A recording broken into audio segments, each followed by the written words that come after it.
Hi everyone. आप सभी स्वस्थ और मस्त होंगे। मैं भी अच्छी हूँ। स्टोरी का नाम मिलके भी हम ना मिले, एपिसोड 44।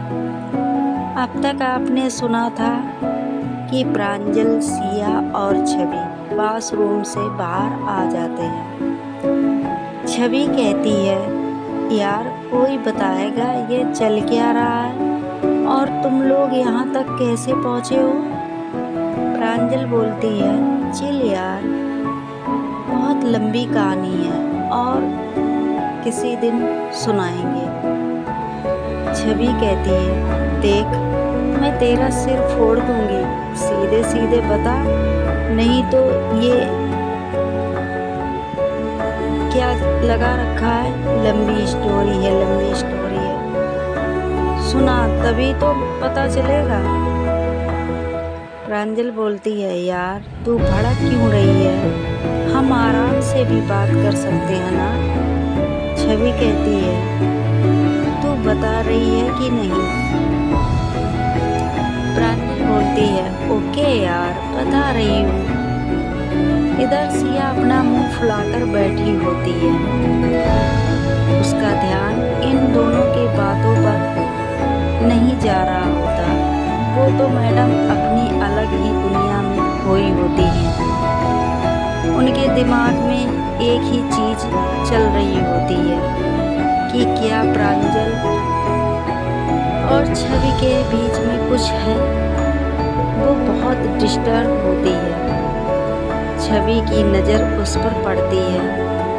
वो प्रांजल से कहती है, वो सब तो बाद में बताना, पहले ये बता कि ये मानी है कि नहीं अभी। I mean, उस दिन जितना ईगो दिखा रही थी उस हिसाब से मुझे तो लगता था कि इसको किडनैप करना व्यर्थ ही चला जाएगा। अब भी ये ऐसे बैठी है क्या, माजरा क्या है और ये तेरे साथ यहाँ तक पहुँची कैसे। प्रांजल कहती है, एक ही सांस में सब पूछ लेगी क्या, सब्र कर सब बताती हूँ। छवि बोलती है, अब बता भी दे मेरी माँ। प्रांजल उसे सारी बातें लाइन बाई लाइन बताती है। छवि कहती है, तूने इतनी सारी परेशानी झेली और मुझे खबर तक नहीं था। आई एम सॉरी यार, मैं तो दोस्त कहलाने के लायक नहीं हूँ।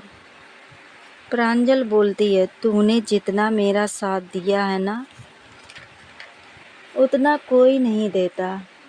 वैसे तू भी थी कहाँ इतने टाइम से, एक कॉल भी नहीं किया।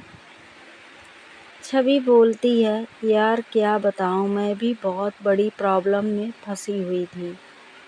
सिया के भाई ने मुझे और अवनी को अरेस्ट कर लिया था और अवनी से उसने सब कुछ पता कर लिया था तुम दोनों के बारे में।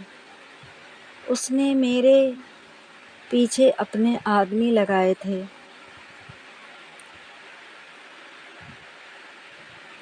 इसलिए कांटेक्ट नहीं कर पाई। पापा ने कॉल किया था, इसलिए जा रही थी वापस, ये सोचकर कि तुम दोनों सही सलामत हो गए। आई एम सॉरी, मैं अपनी दोस्ती सही से नहीं निभा पाई। प्रांजल कहती है, तू पागल है, तूने हमारे लिए इतना कुछ किया, यही बहुत है। मैं तेरी एहसानमंद रहूँगी पूरी लाइफ। तेरी वजह से ही आज मैं और सिया साथ हैं। ये कहकर वो जैसे ही सिया की ओर देखती है तो पाती है कि सिया अपने ही ख्यालों में खोई हुई है।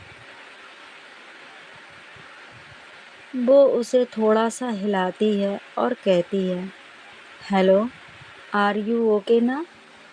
सिया जैसे नींद से उठी हो कहती है, हाँ हाँ ठीक हूँ मैं। जैसे ही ये लोग देर तक बातें कर रहे होते हैं। साथ ही साथ सिया का छवि से चिढ़ना भी चलता रहता है। छवि के साथ जो वो पुलिस वाला होता है वो भी आ जाता है। छवि उससे अपने फ्रेंड को मिलवाती है। कुछ देर बाद इनके फ़्लाइट का टाइम हो जाता है। ये फ़्लाइट में बैठ जाते हैं। इनकी फ़्लाइट कुछ घंटे में लैंड भी कर जाती है। ये लोग वहाँ से टैक्सी करके अपने फ्लैट पर आ जाते हैं। छवि उस आदमी के साथ अपने घर चली जाती है। प्रांजल सिया को लेकर अपने फ्लैट में जाती है। वो उसे डोर पर ही खड़ा कर देती है और खुद अंदर चली जाती है। सिया कहती है, अरे यार, मुझे क्या बाहर ही खड़ा रहना है? प्रांजल किचन से चिल्लाती है, बस 2 मिनट रुक जाओ, मैं आ रही हूँ। वो कुछ देर बाद किचन से वापस आती है। उसके हाथों में एक छोटा सा कलश होता है। वो लाके उसके पैरों के पास रख देती है। सिया आश्चर्य से प्रांजल की ओर देखती है और पूछती है, ये क्या है? प्रांजल कहती है, इस कलश में चावल हैं। मैं चाहती हूँ तुम जब मेरे घर में मेरी ज़िंदगी में आओ तो उसी तरह तुम्हारा स्वागत करूँ जैसे हर लड़की का ससुराल में होता है। सिया का मूड ये देखकर थोड़ा फ्रेश हो जाता है। वो अपने मन में उठने वाले ख्यालों को झटक देती है और कहती है, नहीं यार, ये मुझसे बहुत प्यार करते हैं। मैं व्यर्थ में इतनी टेंशन ले रही हूँ। सिया कहती है, वो सब तो ठीक है, लेकिन मेरी तो अभी तक आपसे शादी ही नहीं हुई, तो ससुराल कैसा? प्रांजल बोलती है, शादी ही सब कुछ नहीं होता। हमने अगर दिल से एक दूसरे को कबूल कर लिया है तो वही हमारी शादी का प्रमाण है। आज से हमारे जीवन का एक नया अध्याय शुरू होने वाला है, इसलिए इस नए अध्याय की शुरुआत भी खास होनी चाहिए, समझी? सिया बोलती है, लेकिन फिर भी। प्रांजल कहती है, फिर भी कुछ नहीं, चुपचाप जैसा बोल रही हूँ करो। सिया कहती है, ओके बाबा, ठीक है, लेकिन आपको भी मेरे साथ आना पड़ेगा, क्योंकि शुरुआत दोनों की ही है, तो हर कदम पर साथ भी दोनों का होना चाहिए। प्रांजल बोलती है, ओके। प्रांजल सिया के साथ आकर खड़ी हो जाती है। दोनों एक साथ अपने पैरों से कलश को गिराते हैं, फिर अंदर आते हैं हाथों में हाथ लेकर। सिया कहती है, यार, इस ड्रेस में मुझे सफोकेशन हो रहा है, चेंज करना है मुझे। प्रांजल बोलती है, ओके, चलो मेरे रूम में, मेरे वार्डरोब में देख लो, जो मन करे पहन लो। सिया बोलती है, ठीक है। ये दोनों जाते हैं। सिया जैसे ही प्रांजल के रूम में एंटर करती है, वहाँ की चीज़ों को देखकर शॉक्ड हो जाती है। दरअसल प्रांजल ने अपने कमरे के वॉल पर सिया की बहुत क्यूट सी पिक्स लगाई होती हैं। वो सारी तस्वीरें तब की थी जब ये लोग कॉलेज टाइम में मिले थे। सिया अपनी आंखें फाड़ कर उन सब तस्वीरों को देखे जा रही होती है। साथ ही साथ उसका दिल भी भर रहा होता है। प्रांजल का खुद के लिए इतना क्रेज देखकर प्रांजल कहती है, क्या हुआ, ऐसे क्यों देख रही हो? तुम ही हो। हाँ, उस टाइम तुम इतनी खूबसूरत नहीं थी जितनी अब हो, लेकिन फिर भी पता नहीं कैसे मेरा दिल तुम पर आ गया था। सिया उसके शोल्डर पर धीरे से मारती है और कहती है, आपको मैं छोड़कर बिना बताए चली गई थी, उसके बाद भी आपने मुझे भुलाया नहीं, ऐसा क्यों? अगर मैं होती आपकी जगह तो ज़िंदगी भर आपसे नफ़रत करती, लेकिन आपने तो मुझे अपने इतने करीब रखा था, क्यों? प्रांजल बोलती है, भुलाया उन्हें जाता है जिनकी यादों से हमें तकलीफ़ होती है, लेकिन तुम्हारी यादों से तो मुझे एक सहारा मिलता था, जीने की एक उम्मीद मिलती थी। तुमसे मैं भला कैसे नफ़रत कर पाती?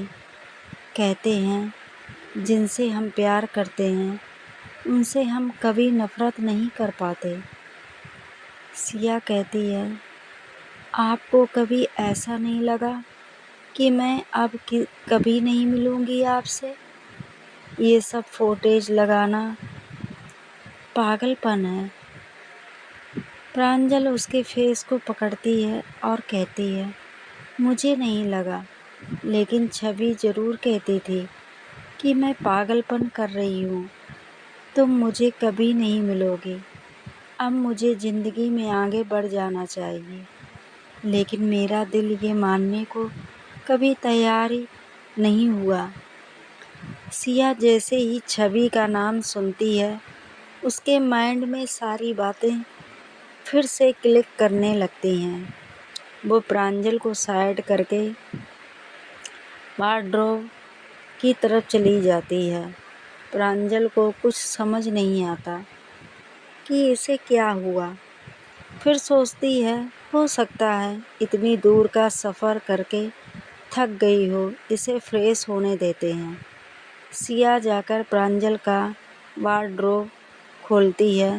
वो देखती है कि उसके पूरे वार्डरोब में एक भी कपड़ा उसके लायक नहीं होता है। सब शर्ट, टी शर्ट और जीन्स ट्राउज़र से भरा होता है, जबकि सिया ये सब कपड़े नहीं पहनती थी। उसे ट्रेडिशनल ड्रेस ही पसंद थे। वो प्रांजल से कहती है, सुनिए ज़रा इधर आइए तो।